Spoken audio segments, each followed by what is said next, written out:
প্রিয় ছাত্রছাত্রী, ক্লাস 8-এর আজকের আমাদের ক্লাস ত্রৈমাসিক পদ্ধতি। তো আজকে আমাদের আগের ভিডিওগুলো যদি দেখো তাহলে আমরা দেখব দুটো আমাদের ভিডিও হয়েছে, সেখানে আমরা এক্সাম্পলের অঙ্কগুলো করেছি আর এক্সারসাইজ অনুশীলন, এক্সাম্পল চ্যাপ্টার অনুশীলন এইটুকুটা আমরা বুঝেছি। ত্রৈমাসিক পদ্ধতিটা কি, তার সেই রিলেটেড তোমাদের যে সমস্ত উদাহরণগুলো বইয়ের মধ্যে আছে সেইগুলো আমাদের দেখা হয়েছে।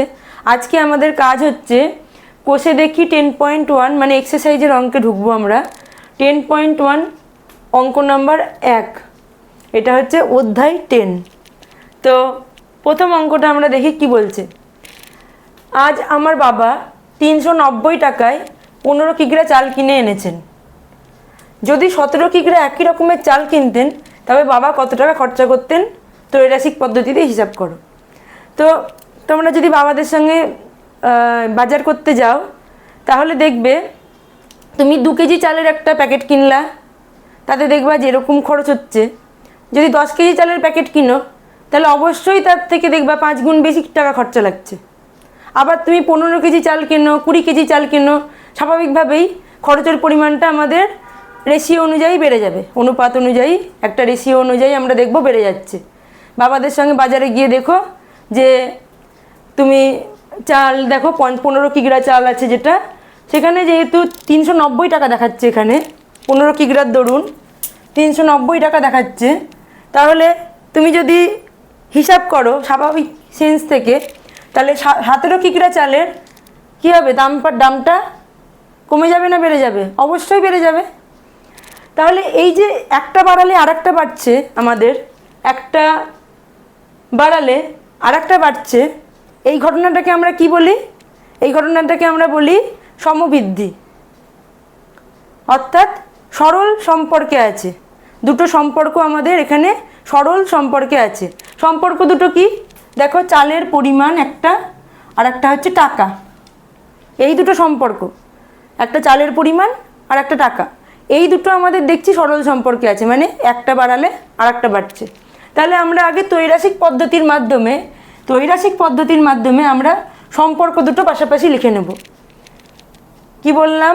চালের পরিমাণ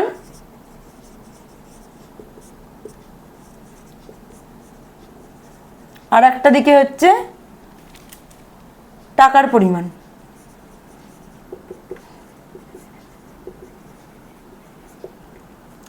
এবার চালের পরিমাণ কি হয়েছে, প্রথম দেওয়া ইনফরমেশনে বলছে 15 কিগ্রা চাল, 15 অবশ্যই পাশে একক লিখবে।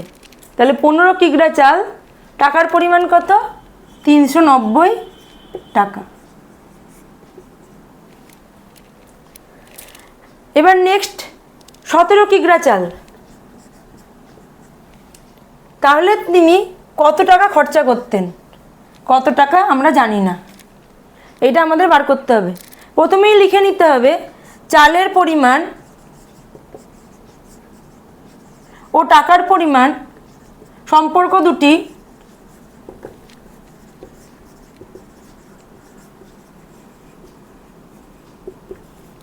সরল সম্পর্কে আছে।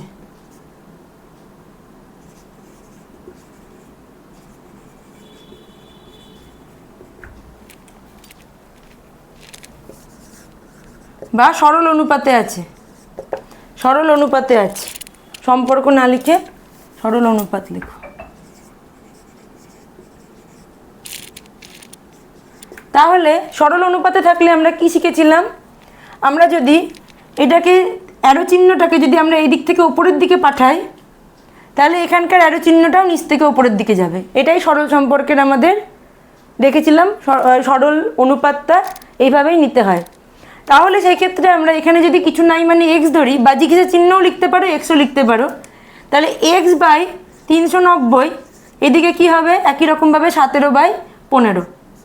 অ্যারো চিহ্ন আমাদের নিচ থেকে ওপরের দিকে গেছে দুটো ক্ষেত্রেই। এক্স বাই 390 সমান 17/15। তাহলে এখান থেকে আমাদের এক্সের মান কি চলে আসবে? 17/15 গণিত 390। কাটাকুটি করি, 15 দুগুণে 30, তাহলে 90, 6 15 90। 26 গণিত 17, 26 গণিত 17, দেখো 442। তাহলে এটা আমাদের কি হলো, 442 টাকা সে তার বাবা 442 টাকাটা তার বাবা 17 কিগ্রা চালের পিছনে খরচ করেছে। আমাদের উত্তরটা এটাই হবে যে 442 টাকা 17 কিগ্রা চালের পিছনে খরচ করেছে। তো আজকের ভিডিও এখানেই। আমাদের ভিডিওগুলো ক্রমাগত পেতে গেলে সাবস্ক্রাইব করো, লাইক করো, কমেন্ট করো অবশ্যই।